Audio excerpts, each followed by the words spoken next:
Officer Isam Muhammad Hassan of Homs police force was martyred on Friday after he was assaulted by protesters in Homs. Commander of Homs police, General Hamid Asad al-Mirai, stated that after the Friday prayer, a protest marched from in front of Khalid ibn al-Walid Mosque, heading towards the city center. Rioting and assaulting of security personnel took place during the protest, leading to the martyring of Hassan after he was hit on the chest and head with sticks and rocks by protesters. Hassan was born in 1979 in Duer Islam, Tartus. He left behind a wife and 2 children.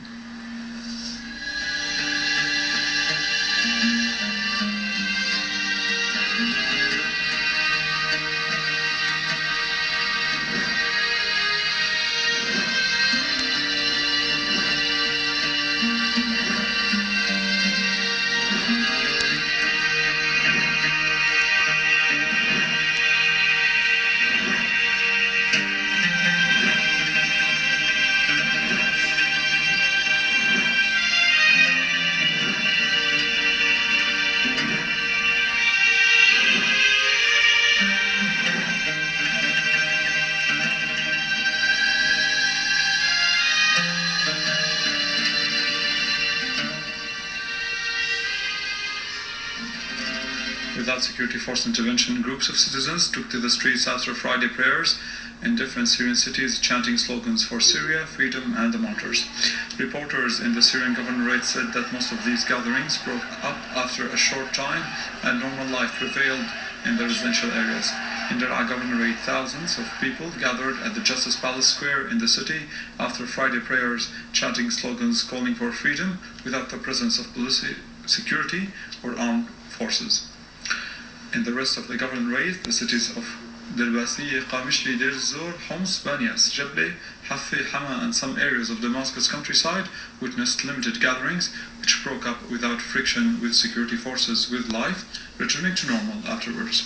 The reporters added that a number of prominent figures and imams talked to the citizens, calling them to protect the public and private properties since they belong to the people. They stressed that vandalism acts are illegal, and ethically unacceptable. They asked them not to chant slogans that will affect the national unity and to make sure that the demonstration has a civilized nature that reflects the ethics and values of the Syrian society. During the gatherings of few citizens in some areas and governorates after the Friday prayer, a group of vandals attacked the worshippers as they went out of the mosques. The attackers were crying, "Freedom, freedom." But is this the freedom they look for? After the Friday prayer, we found people calling for freedom. Suddenly they attacked us and hit us with stones. I don't know what they want. They want to instigate sedition in the country. My leg was injured in Barzil. As we went out of the mosque, we were surprised by stones hailing on us. My hand and waist were injured. I was severely hit by a masked man. He escaped and I couldn't walk at all.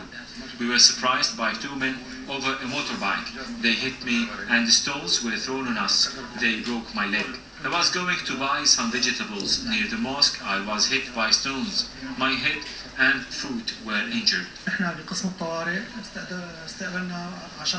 We have received dozens of people in the emergency department. Unknown men have hit the people by stones and sticks. The vicious media campaign against Syria continues with more fabricated news broadcasts by satellite TV stations that allegedly claim professionalism and that have completely lost credibility due to the deliberate distortion of what is going on in Syria. Fabricated news and distortion of facts are being broadcasted around the clock by satellite TV stations. The last but not least was that video clip which allegedly said to be Syrian security men severely beating and stepping on the back of demonstrators in Al-Bayda village in Banias. What drew the attention is that this fabricated video clip has been broadcasted over and over again by these TV stations after they failed to get any news about killed or injured people in Syrian cities. But what the director of this video clip has missed is that Syrian security men don't dress like this. Moreover, who would believe that this boy is a member of the Syrian security men, taking into consideration that one cannot join the security apparatus in Syria unless he is over 18, in line with the Syrian law.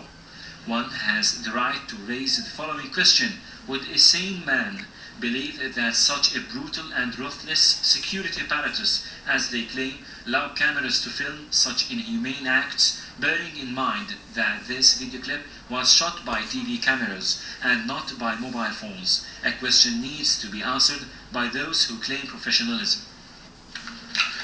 Amid provocative media campaigns against Syria in Western mass media, a number of wise journalists started to warn news agencies, satellite channels, and newspapers to be objective and make sure of their news stories before transmitting them. Under the title of Western Press Nestle, who shot the 9 soldiers in Banyas, not Syrian security forces, U.S. professor Joshua Landis published on his website Syria Comment, a long report with videos, shots in which he referred to the grave mistakes committed by some news agencies and widely spread newspapers such as The British, The Guardian, the Agency France Presse, and other Arabic-speaking satellites channels.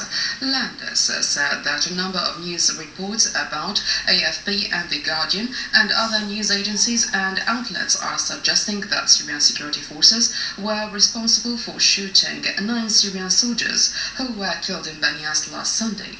Some versions insist that they were shot by refusing orders to shoot at demonstrators.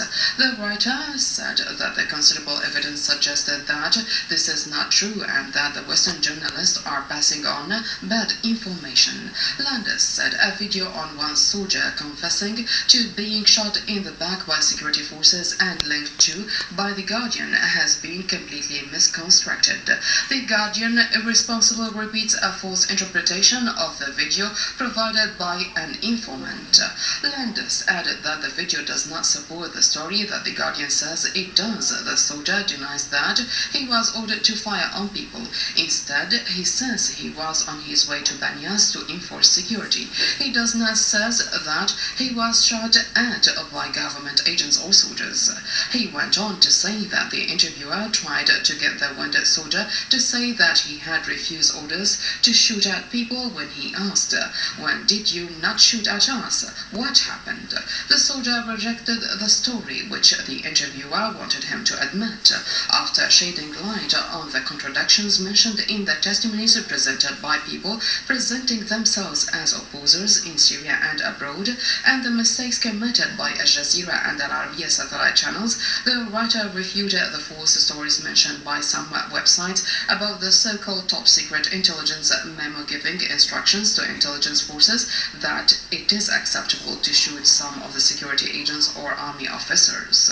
The American professor concluded that this document was fake, saying what army, after all, would survive even days if its top officers were issuing orders to shoot its own officers.